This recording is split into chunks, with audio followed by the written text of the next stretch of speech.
नमस्कार किसान भाइयों, स्वागत है आपका आपके अपने कार्यक्रम कृषि दर्शन में। जैसे कि आपको सब पता है कि हम हमेशा आपके लिए कुछ अच्छी अच्छी जानकारियां लेकर आते हैं, लेकिन आज का जो कृषि दर्शन कार्यक्रम है वो बहुत विशेष है, क्योंकि आपके अपने कृषि मंत्री माननीय श्री कमल पटेल जी यहाँ पर उपस्थित हैं और वो आपसे बात करेंगे। जनप्रतिनिधि हैं हमारे। बहुत बहुत स्वागत है मंत्री जी आपका। नमस्कार। नमस्कार। किसान भाइयों, हमारा जो देश है वो हमारा कृषक वीरों का देश है। जी हाँ, कहते हैं भारत की जो आत्मा है वो कहाँ बसती है? गांवों में बसती है। और किसी भी तरह का संकट हो तो हमारे जो कृषक वीर होते हैं ना, वो आगे आ जाते हैं। जी हाँ, कई तरह के काम होते हैं जो हमारे कृषक करते हैं। किसानों के कंधों पर भारतीय अर्थव्यवस्था भी टिकी हुई है। बस इसी तरह हमने सोचा कि क्यों ना आपसे बहुत अच्छी जानकारी साझा की जाए, तो क्यों ना आपके जो जनप्रतिनिधि हैं वो आपसे सीधे रूबरू बात कर लें, और हमने इसलिए उन्हें आमंत्रित कर लिया अपने स्टूडियो में। तो मंत्री जी, जैसे कि हम बात कर रहे हैं कि हमारे जो कृषक हैं वो वीर होते हैं, और आपने भी जिस तरीके से अभी इस समय पे अपना जो पदभार संभाला है, देख रहे हैं कि कितना संकट काल है और हमारा जो देश है वो आगे बढ़ रहा है। अब आपको जो चुनौतीपूर्ण कार्य मिला है, कैसा अनुभव करते हैं आप? सबसे पहले तो मैं भारत के अन्नदाता किसान भाइयों के चरणों में प्रणाम करता हूं, क्योंकि वो हमारे अन्नदाता भी है और जीवनदाता भी है। अगर किसान अभी इसे कोरोना के संकट में खेती नहीं करते तो मजदूरों को रोजगार नहीं मिलता, हमको आपको सबको भोजन नहीं मिलता, सब्जियां नहीं मिलती, दूध नहीं मिलता। और इसलिए आज इस कोरोना के विश्वव्यापी संकट में, भारत के राष्ट्रव्यापी संकट में, अगर किसी ने कोई काम किया है, अपना खून पसीना बहाकर मेहनत करके लोगों को जीवित रखा है, दोनों टाइम का भोजन दिया है, दोनों टाइम सब्जियां दी है, दूध दिया है बच्चों को और जीवित रखा है, तो वो है किसान भाई। और इसलिए उनके चरणों में पुनः प्रणाम करता हूं। और किसान इस देश की रीढ़ भी है, इस देश की आत्मा है, इस देश की अर्थव्यवस्था का जो आपने कहा रीढ़ है वो सही है। और इसलिए किसानों ने ही इस देश को खड़ा रखा है। और भारत माता को शक्तिशाली, समृद्धशाली, वैभवशाली बनाते हुए स्वामी विवेकानंद जी का सपना था कि 20वीं सदी अंग्रेजों की, लेकिन 21वीं सदी भारत की होगी। निश्चित रूप से 21वीं सदी भारत की बनाने में किसानों का बहुत बड़ा योगदान होगा। और माननीय प्रधानमंत्री नरेंद्र मोदी जी के नेतृत्व में 21वीं सदी भारत की होगी और उसमें अहम भूमिका किसानों की होगी। जी बिल्कुल, आपने बहुत अच्छी बात कही है कि हाँ, किसानों की भूमिका बहुत महत्वपूर्ण होगी। तो मंत्री जी, जैसा कि आप पहले भी 2 बार आपने पदभार संभाले हुए हैं, चिकित्सा शिक्षा विभाग संभाले थे, अब आपको कृषि विभाग मिला है और चुनौतीपूर्ण कार्य है। क्या तैयारियां कर रहा है कृषि विभाग इसके देखिए, लिए? सबसे पहले मैं बता दूं आपको कि मैं किसान पुत्र हूँ जी। और ऐसे गांव से आया हूं जिस गांव में पीने का पानी भी नहीं था। राता तलाई गांव, जहां मेरा जन्म हुआ। मेरे ताऊ जी सरपंच रहे 20 साल। और लेकिन एक हैंडपंप के लिए भी गांव वाले तरस गए थे। और जब मैं छोटा था तब से मुझे पता है कि किसानों को कितनी तकलीफ होती है। खेतों में जाने के रास्ते नहीं है, बारिश होती तो हमारे गाय बैल भैंस कीचड़ में खपते थे, कई तो लंगड़े लूले हो जाते थे, कई मरते थे। इसके बाद गांव से अगर शहर में आना है तो घंटों लगते थे। फसल बेचना भी दूभर था, कहीं रोड नहीं थी। और बारिश में 4 महीने तो ये मानो कि गांव के अंदर ही रहना पड़ता था। और इसलिए बहुत तकलीफ से निकल के आए हैं। दूसरा, कहीं सड़क नहीं थी, बिजली नहीं थी। और इसलिए मन में एक तड़प थी, एक मतलब तकलीफ थी कि कब ऐसा दिन आएगा जब हमारे गांव के अंदर पीने के पानी की व्यवस्था हो जाएगी, बिजली की व्यवस्था हो जाएगी, सड़क की व्यवस्था होगी, गांव में भी सब सुविधाएं मिले। तो मैंने सोचा था कि मैं कम से कम इस लायक बनूं कि मेरे गांव की समस्या हल कर लूं। लेकिन माँ नर्मदा के नाभि स्थल से आते माँ नर्मदा का आशीर्वाद, बुजुर्गों का आशीर्वाद और लोगों के भाग्य से, मेरे भाग्य से मुझे इंदौर पढ़ने जाना हुआ और विद्यार्थी परिषद से मैं जुड़ा, अखिल भारतीय विद्यार्थी परिषद से। और परिषद से जुड़ने के बाद में जीवन का ध्येय बदल गया। पहले सोचता था कि अपने लिए और अपने परिवार के लिए जीना है, लेकिन अखिल भारतीय विद्यार्थी परिषद के काम करते करते हमको वो संस्कार मिले कि अपने और अपने परिवार के लिए तो जीव जंतु और पशु पक्षी भी जीते हैं, लेकिन समाज और देश के लिए जिए उसका जीवन सार्थक होता है, जीवन धन्य होता है। और इसलिए मैंने लगता है किया कि मैं अब समाज और देश के लिए जीऊँगा। और उसके बाद छात्र राजनीति करते करते जब पढ़ाई पूरी हुई, उसके बाद में जब हरदा आया वापस, तो मैंने किसानों की समस्याओं के लिए लड़ाई लड़ी। और मंडियों में किसानों का उस समय समर्थन मूल्य गेहूँ का था 335 रुपये, लेकिन समर्थन मूल्य पर खरीदी नहीं होती थी, अधिक तोल होता था, हर जगह लूट थी। और इसलिए मैंने वो लड़ाई लड़ी और समर्थन मूल्य पे किसानों का गेहूं बिकवाना शुरू किया। क्योंकि जो किसानों का गेहूं पहले समर्थन मूल्य पर नहीं खरीद कर रिजेक्ट करते थे, व्यापारी उसको 250 रुपये में बेचते खरीदते थे और बाद में वही किसान के नाम पर 335 में खेल करते थे। मंडी सचिव और मंडी मार्केटिंग, एक ही मात्र मार्केटिंग खरीदी केंद्र होता था हरदा में, आज हज़ारों हो गए। और इसलिए वो लड़ाई लड़के मैं किसानों की लड़ाई लड़के आया और इसलिए मुझे जनता ने पसंद किया और मुझे पार्टी ने उम्मीदवार बनाया 1993 में। और मैं पहली बार 1993 में हरदा से हज़ारों वोटों से जीतकर विधायक बना। और जब विधायक बना तो विधानसभा में किसानों की आवाज़, गाँव की आवाज़, गरीबों की आवाज़, जहाँ भी अन्याय होता था किसानों के लिए मैंने हमेशा लड़ाई लड़ी है। और अब मेरा सौभाग्य है कि मुझे कृषि मंत्री का दायित्व मिला। उसके पहले मुझे राजस्व मंत्री का दायित्व मिला, 3 साल में राजस्व मंत्री रहा। उसके पहले 6 महीने बाबूलाल गौर जी के साथ चिकित्सा शिक्षा मंत्री रहा। माननीय मुख्यमंत्री शिवराज जी ने मुझे राजस्व मंत्री, कैबिनेट मंत्री बनाया। और राजस्व में भी मैंने जो काम किए हैं उस समय, क्योंकि गाँव का रहने वाला हूँ, प्रैक्टिकल हूँ, व्यावहारिक हूँ, क्या क्या किसानों को तकलीफ है और मैं जो सोचता था कि सरकार ने क्या क्या करना चाहिए, तो वो सब काम मैंने किए। सबसे पहले गाँव का आबादी का मालिकाना हक दिया। गांव के अंदर गरीब लोग भी रहते हैं और इसलिए उनको पट्टे दिए गए, मुख्यमंत्री ग्रामीण आवास अधिकार पुस्तिक देकर, और उससे मुख्यमंत्री आवास योजना बनाई। और उसी मुख्यमंत्री आवास योजना को भारत सरकार ने स्वीकार करके देश में आज प्रधानमंत्री आवास बने, करोड़ों मकान बने पक्के। हमने पूरे पट्टे दे दिए और एक साथ अगर 50-100 लोग भी बैंक से लोन लेकर 1-1 लाख का पक्के मकान बनाए तो दे दिया। जब 100 के 100 को मिलेगा तो कहीं करप्शन नहीं होगा। ये हमने सत्ता परिवर्तन से व्यवस्था परिवर्तन करके दिखाया। इसी प्रकार खसरा बीवन की नकल किसान को बहुत दिक्कत से मिलती थी, 50 किलोमीटर से आता, आज लाइट नहीं है, आज कंप्यूटर खराब है, आज बाबू नहीं है, आज ये नहीं है, तो 50 चक्कर लगाता था, नहीं मिलती थी।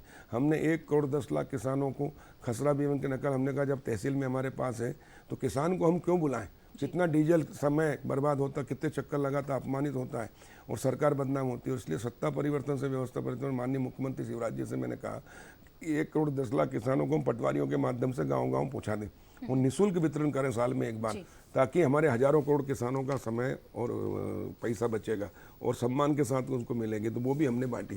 तो इस प्रकार अनेक कार्य हमने किए। मुख्यमंत्री ग्राम सड़क योजना बनाई, मुख्यमंत्री खेत सड़क योजना बनाई, मुख्यमंत्री आवास योजना बनाई और आबादी का मालिकाना हक देने का जो निर्णय हमने उस समय लिया था पायलट प्रोजेक्ट करके, आज प्रधानमंत्री नरेंद्र मोदी जी ने प्रधानमंत्री स्वामित्व योजना लेकर गांव के विकास के नए द्वार खोले। अगर मैं ये कहूं कि भारत आज़ाद हुआ 15 अगस्त 1947 को, लेकिन गांव को आज़ादी मिली है 24 अप्रैल 2020 को। और उस दिन पंचायत दिवस के दिन मोदी जी ने जो घोषणा की और भारत गांव को आज़ादी दिलाने वाले इस देश में कोई पहले प्रधानमंत्री हुए तो वो नरेंद्र मोदी जी हुए। उन्होंने महात्मा गांधी के सपने को साकार किया। वो कहते थे कि असली भारत गाँव में बसता और गाँव के विकास से ही देश का विकास होगा। तो अब जो गाँव के विकास के द्वार खुले हैं, अब गाँव आत्मनिर्भर बनेंगे। गांव आत्मनिर्भर बनेंगे तो भारत, मध्य प्रदेश आत्मनिर्भर बनेगा, मध्य प्रदेश आत्मनिर्भर बनेगा तो देश आत्मनिर्भर बनेगा। तो इस प्रकार का कार्य मोदी जी के नेतृत्व में हो रहा है। और मुझे कृषि मंत्री का जो दायित्व मिला है, मेरे दिल से किसानों की समस्या हमेशा लड़ता रहा हूँ, इसलिए मुख्यमंत्री जी ने मुझे कृषि मंत्री का दायित्व दिया है। और जिस दिन से अभी 2 महीने हुए, 21 अप्रैल को मुझे मंत्री पद का शपथ दिलाई गई, 22 अप्रैल को मुझे कृषि मंत्री का दायित्व दिया और 25 अप्रैल को मेरे पास प्रमुख सचिव एक फाइल लेकर आए कि किसानों का गेहूं, चना और सरसों कृषि विभाग एजेंसी बनाया भारत सरकार ने, नेफेड के माध्यम से हम खरीदेंगे। तो मैंने 15 से 20 कुंटल प्रति हेक्टर किया। सरसों ग्वालियर चंबल संभाग में होता है, 13 कुंटल प्रति हेक्टर खरीदा जा रहा था अभी तक, लेकिन हमने उसको 20 कुंटल किया। उससे 762 करोड़ रुपये का किसानों को अतिरिक्त लाभ हुआ है। ये है सत्ता परिवर्तन से व्यवस्था परिवर्तन और किसानों के प्रति दर्द।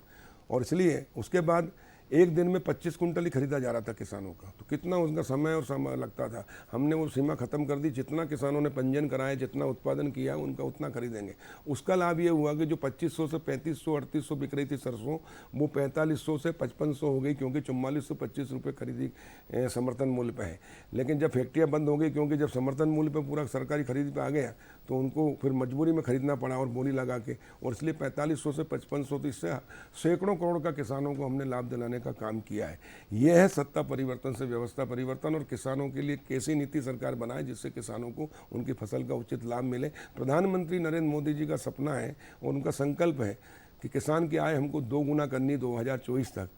और मैं आपको विश्वास दिला रहा हूँ किसान भाइयों, और प्रधानमंत्री जी का सपना 2024 नहीं, हम 2022 में ही पूरा कर देंगे। अगले वर्ष तक मध्य प्रदेश में हर फसल के समर्थन मूल्य से ऊपर बिकेगी, ऐसी नीति हम बना रहे हैं।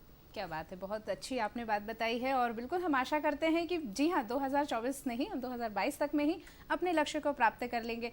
मैं आपसे बात करना चाहूँगी और किसान भाई भी यही जानना चाहेंगे कि खरीफ फसलों का सीज़न अब शुरू हो ही गया है, क्या तैयारी कृषि विभाग कर रहा है और आपने कैसी तैयारियाँ की हैं? देखिए, क्या रणनीति? खरीफ फसल में हमारे यहाँ जो फसल मुख्य है वो है सोयाबीन, उड़द, मूंग और मक्का।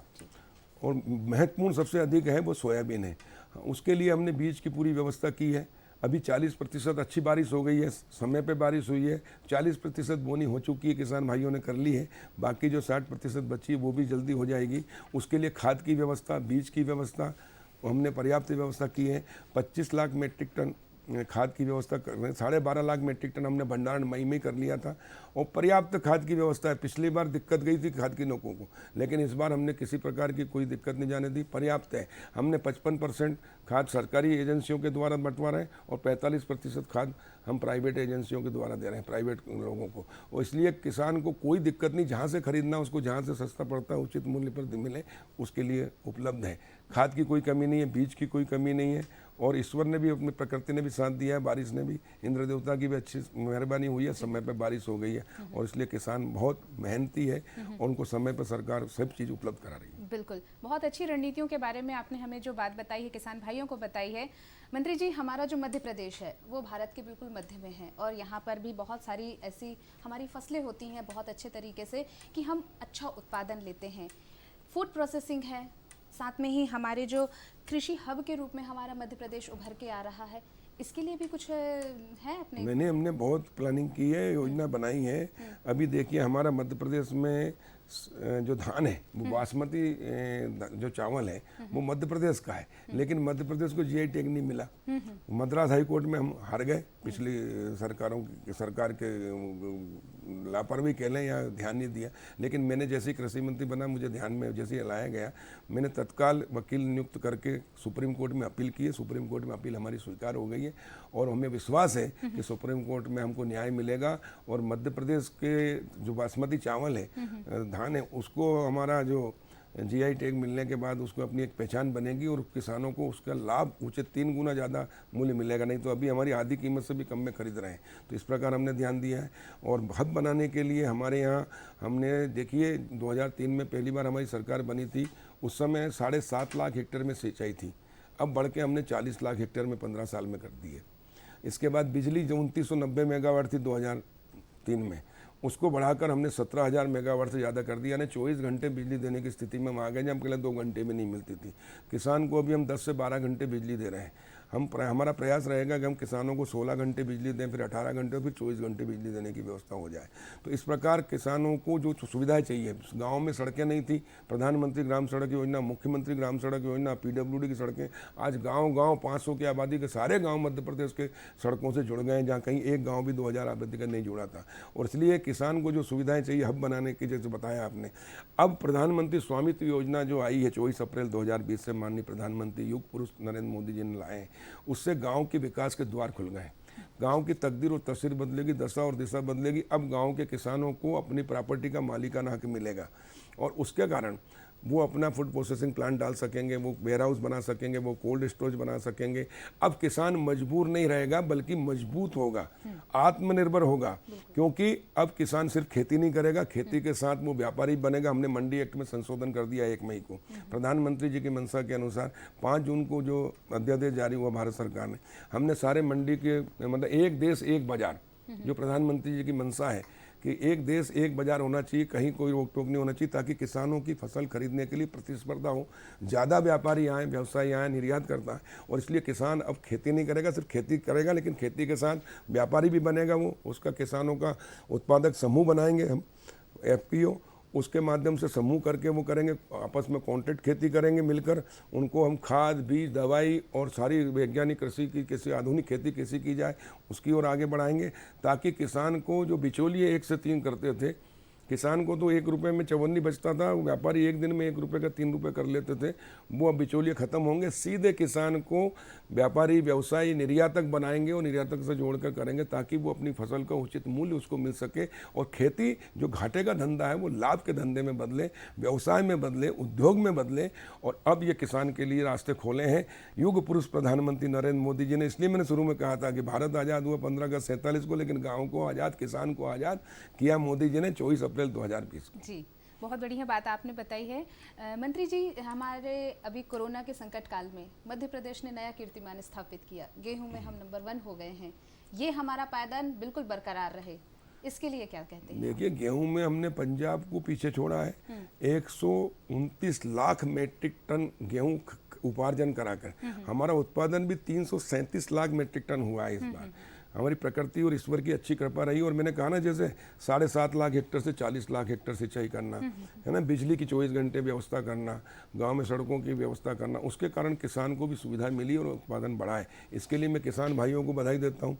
हमारे जो खेतों में काम करते हैं मजदूर, जो पसीना बहाते हैं, उनको बधाई देता हूँ, उनके चरणों में प्रणाम करता हूँ। और हमारे गांव गरीब और किसानों के मसीहा, बहनों के भैया और बच्चों के मामा और युवाओं के हृदय सम्राट और मध्य प्रदेश को स्वर्णिम प्रदेश बनाने वाले मुख्यमंत्री शिवराज सिंह चौहान जी को बधाई देता हूँ। और प्रधानमंत्री नरेंद्र मोदी जी और कृषि मंत्री नरेंद्र सिंह तोमर जी को बधाई देता हूँ कि उन्होंने FCI के माध्यम से मध्य प्रदेश को 100 लाख मीट्रिक टन का लक्ष्य दिया था, लेकिन हमने उससे ऊपर उठकर 30% अधिक खरीदा है। वो 25,000 करोड़ रुपया किसानों के जेब में हमने ऐसे कोरोना के संकट के समय व्यवस्था करके की है, जब कोरोना के संकट में पूरा लॉकडाउन था, लेकिन फिर भी किसानों को मतलब सोशल डिस्टेंसिंग रखते हुए हमने 4500 खरीदी केंद्र स्थापित किए।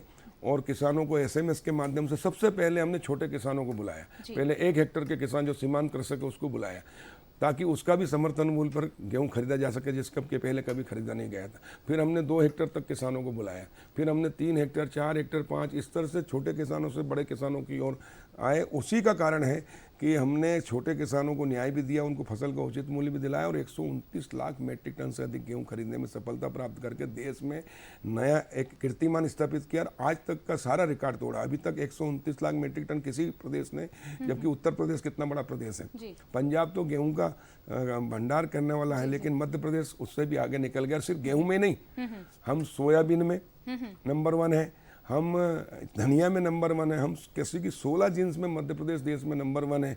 और हमारा संकल्प है कि माननीय मुख्यमंत्री शिवराज जी के नेतृत्व में हम हर फसल में नंबर 1 होंगे, हर क्षेत्र में नंबर 1 होंगे और मध्य प्रदेश देश का नेतृत्व करने वाला प्रदेश होगा, एक आदर्श मॉडल प्रदेश होगा। और इसलिए हमने कृषि किसानों के हित में कृषि उपज मंडी में हमने जो संशोधन किया एक्ट में, वो 1 मई को ही कर दिया था। और उसके कारण किसान, व्यापारी सिर्फ अब एक मंडी में नहीं खरीदेगा।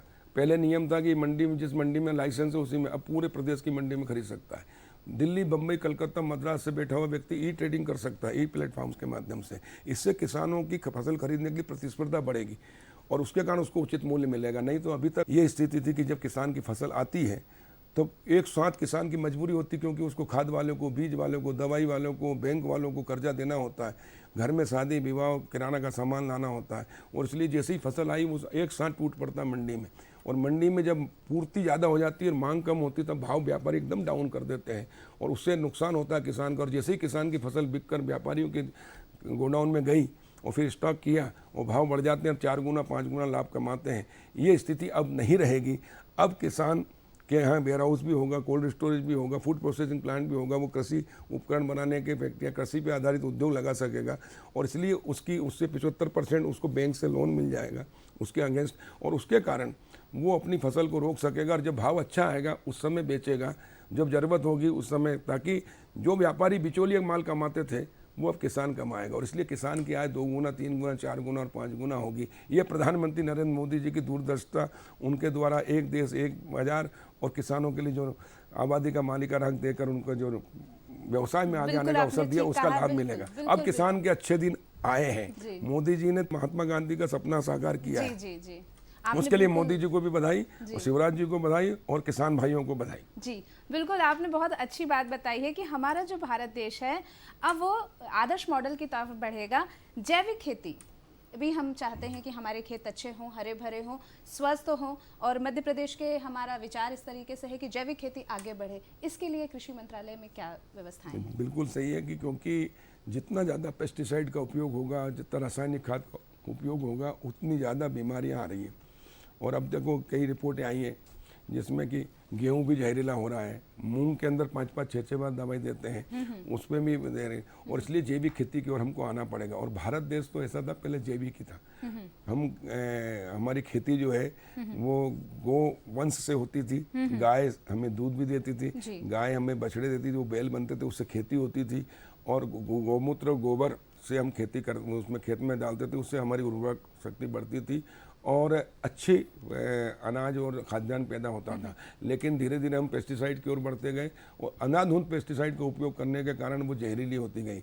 वापस हमको अब ये कोरोना संकट ने भी सिखाया है कि सबसे पहले जीवन है मनुष्य का, पहला सुख निरोगी काया।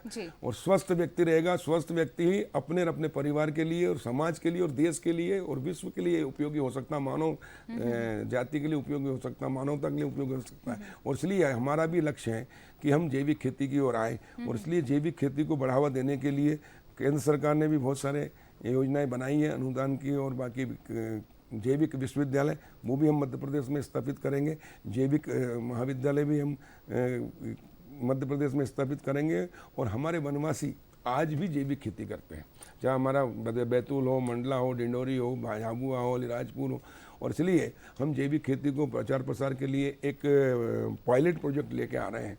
और उसमें एक ब्लॉक को हम पूरा जैविक खेती की ओर आगे बढ़ाने के लिए प्रयास करेंगे। धीरे धीरे हमारा गांव, फिर हमारा ब्लॉक, फिर जिला और फिर प्रदेश जैविक हो। उसके लिए हम जन जागरण अभियान भी चलाएंगे, किसानों को भी जागृत करेंगे, ट्रेनिंग भी देंगे और सुविधाएं भी देंगे, अनुदान भी देंगे, ताकि हमारा पूरा मध्य प्रदेश धीरे धीरे करके जैविक हो जाए। और जब जैविक अनाज उत्पन्न होगा, खाद्यान्न उत्पन्न होगा, तो व्यक्ति को अच्छा जैविक खाद्यान्न मिलेगा तो वो स्वस्थ होगा।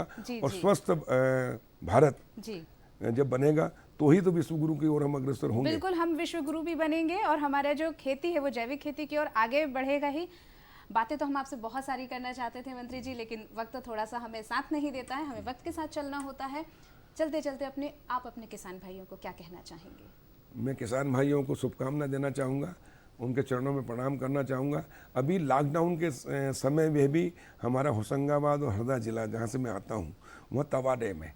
और तवा डैम में पर्याप्त पानी था, लेकिन लॉकडाउन के कारण अधिकारियों से, ईएनसी से मैंने बात की थी, उन्होंने पानी छोड़ने का निर्णय तो ले लिया, लेकिन कमिश्नर ने रोक लगा दी। कमिश्नर से मैंने चर्चा की तो उन्होंने कहा सर लॉकडाउन है, हमारे सिंचाई विभाग के अधिकारी कर्मचारी और किसान को नहीं कर सकते, हम मजबूर हैं। फिर मैंने माननीय मुख्यमंत्री जी से चर्चा की, उस समय मैं मंत्री नहीं बना था, और मुख्यमंत्री जी से चर्चा करके मैंने कहा कि भाई साहब ये डैम में पर्याप्त पानी है और अभी 2 महीने के अंदर किसानों का 1000 करोड़ से ऊपर का तो हरदा में, 2000 करोड़ का होशंगाबाद में मूंग हो सकता है। और 2 महीने में मजदूरों को रोजगार भी दे सकते हैं ताकि वो भी भूखे ना रहें। और खेतों में जब काम करेंगे तो 10 एकड़ में 2 आदमी लगेंगे तो सोशल डिस्टेंसिंग का भी पालन सबसे ज़्यादा होगा। किसान भी खेत में रहेगा, शहर की ओर नहीं आएगा, स्वस्थ रहेगा।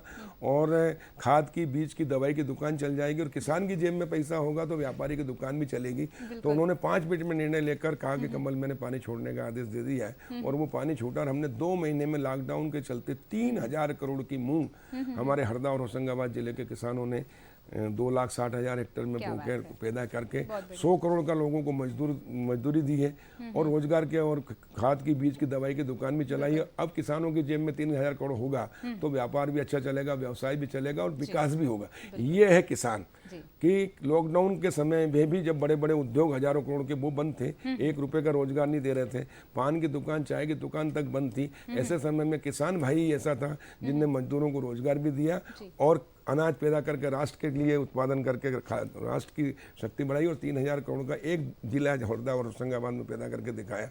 इस प्रकार किसान ही है और किसान के ऊपर प्रकृति की भी कृपा है, क्योंकि किसान प्रकृति प्रेमी है, वो पर्यावरण प्रेमी है, वो ईमानदारी से काम करता है। और इसलिए हमारी संस्कृति में कहा गया है कि उत्तम खेती, मध्यम व्यापार, और इसलिए उत्तम खेती हमेशा रहेगी। और इसलिए हम सब मिलकर किसानों की सुख सुविधाएं, उनको अच्छी खाद, अच्छा बीज, अच्छी दवाइयां हम देने का प्रयास कर रहे हैं, समय पर देने का प्रयास कर रहे हैं ताकि उसकी लागत कम हो और उसकी फसल लाभकारी मूल्य मिल सके। ताकि खेती लाभकारी धंधा होगा तो हमारा 70% लोग जो खेती पर आधारित है वो भारत को शक्तिशाली, समृद्धशाली, वैभवशाली बनाने में अपना योगदान दे सकेंगे। एक बार सभी किसान भाइयों के लिए बहुत बहुत शुभकामनाएं। जी, हमारे किसान भाइयों, आपने इतनी अच्छी जानकारी सुनी आपके अपने जनप्रतिनिधि श्री कमल पटेल जी से, जो आपके अपने कृषि मंत्री हैं। आपकी जानकारी के लिए बहुत बहुत धन्यवाद। आप हमारे स्टूडियो में आए, बहुत बहुत धन्यवाद। नमस्कार। नमस्कार।